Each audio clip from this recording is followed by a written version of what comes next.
நான் வந்துட்டேன். சாஃப்டா இருக்கிற சூப்பர் ரவா உப்புமா. பெர்ஃபெக்ட்டா ஒரு tiffin sambar. Quick and tasty breakfast. எப்படி செய்யறதுன்னு பார்த்துடலாமா? ஒரு 1/2 கப் அளவுக்கு துவரம் பருப்பு எடுத்துக்கோங்க. அது 3 வாட்டி வாஷ் பண்ணி ஒரு குக்கர்ல சேர்த்துக்கோங்க. இது கூடவே 1 டேபிள் ஸ்பூன் மஞ்சள்தூள், 1 டேபிள் ஸ்பூன் பெருங்காயம் சேர்த்துக்கோங்க. பருப்பு முழுகிற அளவுக்கு தண்ணி ஊற்றிக்கோங்க.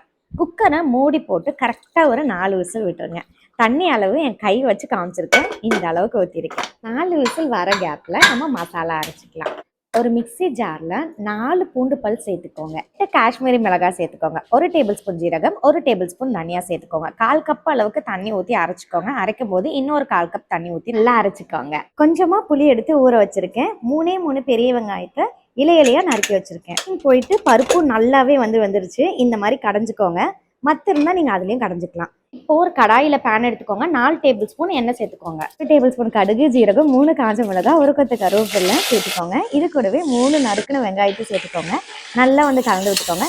வெங்காயம் ரொம்ப வதங்கணும்னு அவசியம் இல்லை. லேசாக இந்த அளவுக்கு வதங்கினா போதும். நம்ம அரைச்ச விழுது இது கூட சேர்த்துக்கோங்க. சேர்த்துட்டு நல்லா கலந்து விட்டுக்கோங்க. நல்ல மசாலா இந்த வெங்காயத்தில் கோட் ஆகிற அளவுக்கு. ஃபுல் டேபிள் ஸ்பூன் அளவுக்கு காஷ்மீரி மிளகாய் தூள், தனியார் தூள், 1/4 டேபிள் ஸ்பூன் மஞ்சள் தூள், 1/2 டேபிள் ஸ்பூன் உப்பு சேர்த்து நல்லா கலந்துக்கோங்க. இது கூடவே 2 கிளாஸ் அளவுக்கு தண்ணி சேர்க்கணும். 1 கிளாஸ் அளவுக்கு தண்ணி 1 கிளாஸ் ஜாரில் ஊற்றி சேர்த்துக்கிட்டேன். புளியை நல்லா கரைச்சிக்கோங்க. இப்போ புளி தண்ணியை இதில் நம்ம ஊற்றிடலாம். புளி தண்ணி ஊற்றிட்டு ஒரு கலந்து விட்டுக்கோங்க. கலந்து விட்டதுக்கு அப்புறமா மாதிரி நல்லா கொதி வர ஆரம்பிக்கும். இப்போ நம்ம வேக வச்ச பருப்பை இதுக்குள்ளே சேர்த்துக்கோங்க. சேர்த்துட்டு நல்லா கலந்து விட்டுருங்க. 2 துண்டு அளவுக்கு வெல்லத்தை தட்டி இதுக்குள்ளே சேர்த்துக்கிட்டேன். நல்லா இந்த மாதிரி கொதி வரட்டும். அவ்வளோதான், சாம்பார் ரெடி. கடைசியாக கருவேப்பிலை, கொத்தமல்லி சேர்த்துக்கோங்க. இட்லி, தோசை, பொங்கல், உப்புமா, சாப்பாடு கூட ரொம்பவே நல்லாயிருக்கும். ட்ரை பண்ணி பாருங்கள். இப்போது ஸ்டவ் ஆன் பண்ணிக்கோங்க. இதில் ஒரு பேன் வச்சுக்கோங்க. 1 டேபிள் ஸ்பூன் நெய் சேர்த்துக்கோங்க.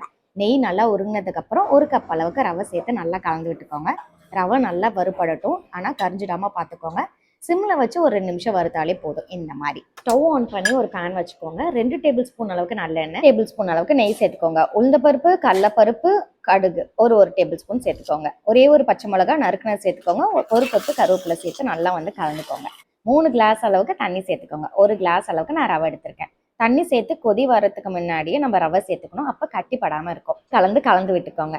1 டேபிள் ஸ்பூன் அளவுக்கு உப்பு சேர்த்துக்கோங்க. உப்பு சேர்த்து நல்லா கலந்து விட்டுக்கோங்க. எல்லாம் இந்த கன்சிஸ்டன்சி வந்ததுக்கு அப்புறமா நீங்கள் என்ன பண்ணுங்க, 1 டேபிள் ஸ்பூன் நெய் சேர்த்துட்டு கலந்து விட்டு மூடி போட்டு ஒரு 5 நிமிஷம் தம்ல வச்சிருங்க. பிரியாணி மட்டும் தான் தம்ல வைக்கணுமா? இல்லை, இந்த ரவை உப்புமாவும் வைக்கலாம். இப்போ ஓப்பன் பண்ணி பாருங்க. நல்லா சாஃப்டா ரெடி ஆயிடுச்சு. கரண்டியில் எடுத்து போட்டா இப்படி டப்புன்னு விழணும். நீங்க பிரேக்ஃபாஸ்ட்க்கு பெர்ஃபெக்ட் காம்போ. மறக்காம ட்ரை பண்ணுங்க. காலையில 6:15க்கும், நைட்டு 8:15க்கும். கண்டிப்பா வேற ஒரு ரெசிபி ஐடியாவோட வரேன்.